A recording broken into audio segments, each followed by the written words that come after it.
भाइहरू आज दिउँसै जुगाको औषधि भएर राति मात्र खानालाई कडा है आज टेन्सन दिउँसै भइरहेछ त यहाँ कसले रात परे बसिरहन्छ सही कुरो कसैको नामको पछाडि जी लाएर बोलाउनु गरे अहिले पहिला मात्रै हो साउ जी अबदेखि आइन्दा त्यो राजाको नाम लिनुभयो भने नि गाली गर्दा पछाडि लाउने जी हुन्छ नि हो त्यो जी लाएर बोलाउनु पर्यो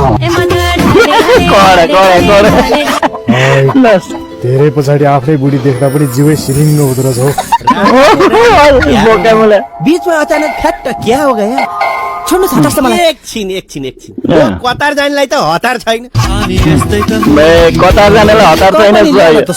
त्यो अर्का इसानी के ल्याउने आमा राम्री पनि के छान्दै हिँड्नु कोही बेला हाम्रा बाले पनि त कति छाने होला खासै राम्री केटी त परे होइन नि वाइफको केही भार हुँदैन वाइफाई पनि अहिले छ एकछिन छैन वाइफ पनि आज छ भोलि छैन तिमीलाई मैले बिहेमा एकछिन आइदेऊ भने बच्चै पाइदेऊ भने होला